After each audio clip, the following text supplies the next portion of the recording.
اچانک ایک کریہا اور خوفناک چیخ بلند ہوئی تو گہری نیند میں سویا ہوا نوجوان اٹھ بیٹھا اور اس کی نظر جب سامنے دیوار پر پڑی تو وہ دہشت سے دوچار ہو کر اپنے حواس کھو بیٹھا اور پھر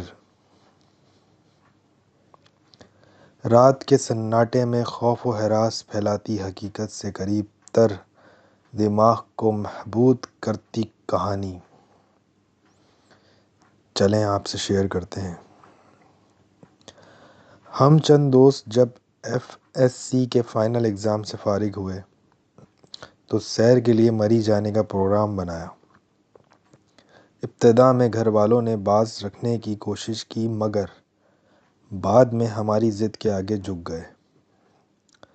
ان کی بے پناہ نصیحتوں اور ہدایتوں کے ساتھ ساتھ ہم سب دوست مری کے لیے روانہ ہوئے۔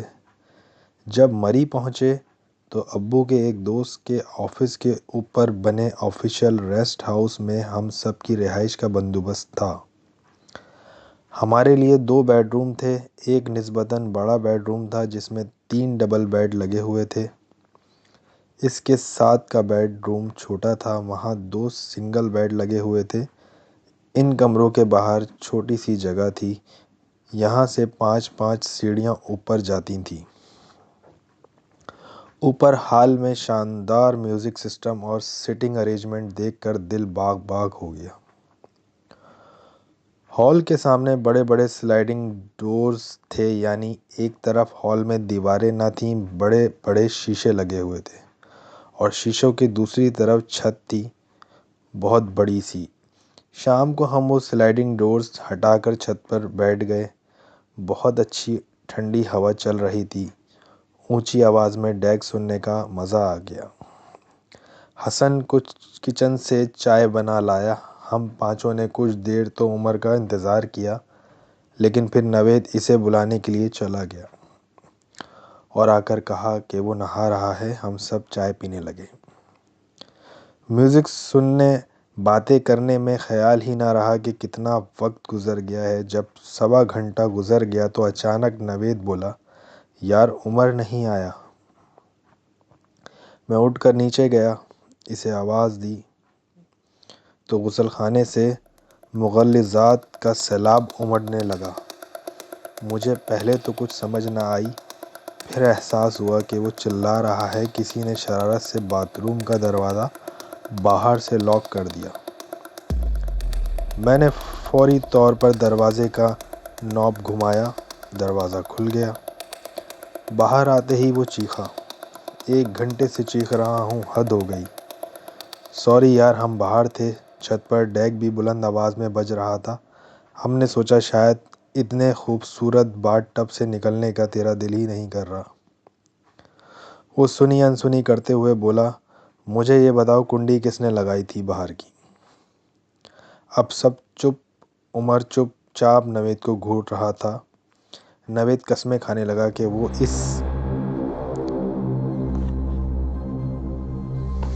وہ اسے بلانے ضرور گیا تھا پر کنڈی لگا کر نہیں آیا۔ بڑی مشکل سے دونوں کو سمجھا بجھا کر ٹھنڈا کیا۔ عمر کا موڈ بڑی دیر بعد بحال ہوا۔ سفر کی تھکان تھی، سب نے کھانا کھا کر آرام کو ترجیح دی۔ ویسے بھی مری کے دوستوں سے اگلے روز ملاقات ہونا تھی اور پھر پروگرام طے کرنے تھے۔ میں رات کے کپڑے تبدیل کر کے غسل خانے میں گیا تو دروازہ غالباً بند تھا۔ اندر سے میں بے خیالی میں آ کر ٹی وی دیکھنے لگا۔ تھوڑی دیر گزری کہ عمر کہنے لگا، آ کر لیٹ بھی جا، لیٹ کر ٹی وی دیکھ لے۔ میں اٹھا اور باتھ روم کا دروازہ کھولا اور وہ ہنوز بند تھا۔ میں نے ہینڈل کو گھماتے ہوئے دستک دی، اندر سے کوئی جواب نہ آیا۔ دوبارہ دستک دی، تب بھی خاموشی۔ حسن اور عمر اکٹھے بولے، کیا ہوا؟ کچھ نہیں، دروازہ کافی دیر سے بند ہے، میں نے زور سے ہینڈل گھماتے ہوئے کہا، اور اندر کوئی ہے تو بول نہیں رہا۔ یار چلو اب ختم کرو بحث کو۔ غسل خانے کو بھی چمٹ گئے دونوں، نوید بڑبڑایا، میں بھی آ کر لیٹ گیا۔ آدھے پونے گھنٹے میں شاید سبھی سو گئے ہوں گے، مگر مجھے عجیب سی بے چینی تھی، جیسے نئی جگہ کا نیا پن اور تھکاوٹ کی وجہ جان کر کروٹیں بدلتا رہا۔ اچانک مجھے ایسا لگا جیسے باتھ روم سے کوئی نکلا ہو۔ میں نے سر اونچا کر کے ادھر دیکھا۔ نوید، عمر اور احسن سب گہری نیند میں تھے، کمرے میں کوئی بھی نہ تھا۔ میں اسے اپنا وہم قرار دے کر سونے کی کوشش کرنے لگا۔ میں سونا چاہتا تھا اور نیند آنکھوں سے کوسوں دور تھی۔ تھوڑی دیر بعد مجھے پیاس کا احساس ہوا، پھر ایسا لگنے لگا کہ پیاس کی شدت سے حلق خشک ہونے لگا ہے۔ مجھے لیٹے لیٹے خیال آیا کہ پانی کی بوتل میرے بیگ کے پاس ہی پڑی تھی۔ میں اٹھا اور ہاتھ بڑھا کر بوتل اٹھانے لگا تھا کہ کیا دیکھتا ہوں کہ نوید کے پاؤں کے پاس کوئی گھٹنوں میں سر دے کر بیٹھا تھا۔ سیاہ تاریخ مجسم نیگیٹو باڈی کی آؤٹ لائن قدرے واضح تھی۔ میں آنکھیں پھاڑ پھاڑ کر دیکھنے لگا کہ یہ خواب ہے یا حقیقت۔ مجھے ہاتھ پاؤں سرد محسوس ہونے لگے۔ اگلے ہی لمحے وہ نیگیٹو غائب ہو گیا۔ میں اب بھی آنکھیں پھاڑے نوید کی پائپتی کی سمت دیکھ رہا تھا، پر اب وہاں کچھ بھی نہیں تھا۔ میں بڑی دیر تک کروٹیں بدلتا رہا، پھر نامعلوم کب آنکھ لگ گئی۔ میں دن چڑھے تک سوتا رہا۔ زور زور سے بولنے پر میری آنکھ کھل گئی۔ میں نے اٹھ کر مندی مندی آنکھوں سے دیکھا۔ سارے کمرے میں ہم لوگوں کا سامان پھیلا ہوا تھا، سب کے بیگ اوندھے پڑے تھے۔ میں ماتھے سے بال ہٹاتا، چمائیاں لیتا اٹھا اور بولا، یہ سب کیا ہے؟ عمر بولا، یہی بات تو ہم سب کر رہے ہیں کہ یہ کس کی شرارت ہے، سارا سامان مکس ہو گیا۔ نوید بولا، یار ادھر کہیں جن بھوت تو نہیں؟ یہ سن کر سب ہنسنے لگے۔ مجھے باتھ روم جاتے ہوئے رات کی یاد آئی۔ میں ایک لمحے رکا کہ وہ رات کو نوید کی پائنتی کے پاس، پھر سوچا خاموش ہی رہوں، ہو سکتا ہے وہ میرا وہم اور یہ سب ڈر گئے تو سارا مزہ کرکرا ہو جائے گا۔ حسن جو کافی دیر سے اٹھا ہوا تھا آہستہ سے بولا، یار جو ہوا سو ہوا، اگر یہ کسی کی شرارت ہے تو بہت ہی واہیات شرارت ہے۔ اب گھومنے پھرنے کا وقت، چیزیں درست کرنے میں لگ جائیں گے۔ ہم سیر و تفریح کے لیے آئے ہیں، نہ کہ ٹینشن دینے اور لینے۔ جس کسی نے بھی کیا ہے پلیز دوبارہ نہ کرے۔ وہ میری طرف مخاطب ہوا، احسان تو باتھ روم سے ہو کر آ، پھر ہم سب مل کر چیزیں درست کریں گے۔ پہلے میں چوکیدار کو بلا کر ناشتے کا کہتا ہوں۔ فصیح بھائی کو 1 بجے کا ٹائم دیا ہے۔ اچھا نہیں لگتا کہ ہم لوگ لیٹ ہوں، ابھی سب کے تیار ہونے میں وقت لگے گا۔ حسن 1.5-2 سال بعد ہم سے بڑا تھا۔ معاملہ فہم بھی تھا۔ اکثر چھوٹی موٹی بگڑی صورتحال کو وہ ایسے ہی سنبھال لیتا تھا۔ جتنی دیر میں ناشتہ بنا ہم سب کچھ سنبھال کر تیار بھی ہو گئے۔ باقی پورا دن فصیح بھائی کے ساتھ گھومنے پھرنے میں گزارا۔ رات کا کھانا ایک اچھے سے ریسٹورنٹ میں کھایا اور رات گئے واپس لوٹے۔ سب کا موڈ بے حد خوشگوار تھا، ہوا بہت اچھی چل رہی تھی۔ ہم سب اوپر چھت پر کرسیاں ڈال کر بیٹھ گئے، سلائڈنگ ڈورز ہٹائے اور ڈیک آن کر لیا۔ دوسرے روز فصیح بھائی نے اپنے چند دوستوں کے ساتھ ہمارا لنچ رکھا تھا۔ باتیں کرتے کرتے 1.5 گھنٹہ گزر گیا۔ دن بھر کی تھکن سب پر غالب آنے لگی۔ ایک ایک کر کے سب نیچے اترنے لگے۔ میں اور عمر آخر میں اترے۔ سسٹم بند کیا اور سارے دروازے بند کر کے ہم بھی کمرے میں آ گئے۔ کمرے کی لائٹیں بند تھیں۔ ہم خاموشی سے بستر پر لیٹ گئے۔ مجھے سوتے ہوئے کچھ دیر ہی گزری تھی کہ نیند اچانک چڑھ گئی۔ ایسا لگا جیسے کوئی چہل قدمی کر رہا ہو۔ مجھ پر پورے دن کی تھکاوٹ تھی، آنکھیں کھولنے کی بھی ہمت نہیں ہو رہی تھی۔ اتنے میں پھر کپڑوں کی سرسراہٹ ہوئی بالکل میرے پاس، اور نتنوں میں ہلکی ہلکی خوشبو بھی آئی، پھولوں کی یا کاسمیٹکس کی، مگر میں سو رہا تھا۔ پھر اچانک نیند میں خیال آیا، کہ پھر کوئی لڑکا سامان کے ساتھ شرارت تو نہیں کر رہا، ورنہ صبح پھر ہمیں چیزیں اکٹھا کرنی پڑیں گی۔ جھنجھلاہٹ میں اٹھ کر بیٹھ گیا، تبھی سامنے جو صورت نظر آئی اسے دیکھتا کا دیکھتا ہی رہ گیا۔ ایک بے حد خوبصورت لڑکی دلہن کے لباس میں سامنے کاؤچ پر بیٹھی تھی۔ میں نے آنکھیں ملی، پھر دیکھا تو وہ ہلکا سا مسکرائی اور اپنے شرارے کو ٹھیک کرنے لگی۔ پورا کمرہ اس کی خوشبو سے مہک رہا تھا۔ میں نے بھوکلا کر حسن عمر کو آواز دینی چاہی، پر حلق خشک ہو رہا تھا، ہاتھ اور پاؤں بے جان۔ میں ساکت بیٹھا تھا، ارد گرد ایک معنی خیز سی خاموشی تھی، جیسے سب کچھ تھم گیا ہو۔ پھر اچانک وہ طلسم ٹوٹ گیا۔ اب سامنے کاؤچ خالی پڑا تھا اور ارد گرد سے حسن عمر نوید کے خراٹوں کی آوازیں آ رہی تھیں۔ حسن، حسن، بات سن یار! میں نے حسن کو زور زور سے پکارا۔ اسے نیند بہت پیاری تھی، اٹھاتے ہوئے بھی مجھے ڈر لگ رہا تھا کہ اٹھتے ہوئے وہ چیخنے نہ لگے۔ حسن، میں دھیرے سے بولا، تجھے دن کافی نہیں ہوتا باتیں کرنے کو؟ ایک نہیں سنوں گا تیری۔ حسن سرخ آنکھیں جھپکاتے ہوئے بولا، پھر دوسری طرف کروٹ لے لی۔ عمر، نوید! میں نے شاہانہ ہلایا۔ نوید یار بات تو سن! وہ دونوں بالکل سیدھے لیٹے تھے۔ ان کا اس طرح لیٹنا عجیب سا لگا۔ میں اٹھا، فرید اور ریحان کے کمرے کی طرف جانے لگا، تبھی اچانک باہر سے کتوں کے گھررانے کی آواز آنے لگی، جیسے 8-10 کتے اپنے پنجوں سے دروازے کھرچ رہے ہوں۔ میں تیزی سے دروازے سے بڑھا، دروازہ اندر سے لاک تھا۔ یہ دیکھ کر تھوڑا سا اطمینان ہوا کہ فرید اور ریحان بھی سیدھے لیٹے ہوئے تھے۔ ان کو بھی عمر اور نوید کی طرح بے سدھ لیٹا دیکھ کر میں پسینے چھوٹ گئے۔ اب کتوں کے پنجوں کی آوازیں باہر کی کھڑکیوں کے شیشوں پر سے آ رہی تھیں۔ میں تھوک نگلتا کھڑکیوں کی طرف دیکھتا، ہلکا سا پردہ ہٹا کر دیکھا تو نہ کتا، نہ کسی کتے کا نشان۔ اچانک مجھے خیال آیا کہ ہم تیسری منزل پر ہیں اور یہ کہ یہاں تو ہمارے علاوہ کوئی نہیں، پھر یہ کتے؟ میں نے جلدی سے موبائل نکال کر چوکیدار کو فون کیا۔ بیل جا رہی تھی، نامعلوم وہ کیوں اٹھا نہیں رہا تھا۔ میں نے فون کا نمبر دوبارہ ملاتے ہوئے کاؤچ کی طرف دیکھا۔ کاؤچ اسی طرح خالی پڑا تھا، عجیب صورتحال سے وابستہ تھا۔ اب ہر طرف سناٹا اور خاموشی تھی،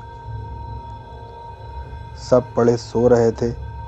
میں پھر بستر پر آ کر لیٹ گیا اور بازو کو آنکھوں پر رکھ لیا۔ پھر تھوڑی دیر بعد نظریں کاؤچ کی طرف اٹھ جاتی، مسلسل لا حول ولا قوت کی سونے کی کوشش کرتا رہا، لیکن اچانک ہلکی سی آواز آئی، جیسے دروازہ کھلا ہو۔ میں نے چونک کر دیکھا اور ایسا لگا جیسے کوئی باتھ روم میں گیا ہو۔ میں دم سادھے باتھ روم سے نکلتی روشنی کی لکیر کو تک رہا تھا، جو ہلکا سا دروازہ کھلا رہ جانے سے باہر آ رہی تھی۔ تبھی کپڑوں کی سرسراہٹ ہوئی۔ میں نے چونک کر نظریں پھر اٹھائیں، کوئی اب باتھ روم کے دروازے پر کھڑا تھا، سرخ لہنگے کی جھلک صاف نظر آ رہی تھی۔ میں نے پکارنا شروع کیا، مگر میرا پکارنا بے سود تھا۔ وہ سب سکون سے ایسے سوئے ہوئے تھے جیسے بے ہوش پڑے ہوں۔ باتھ روم کا دروازہ خالی تھا اور دور کہیں سے کتوں کے بھونکنے کی آوازیں آ رہی تھیں۔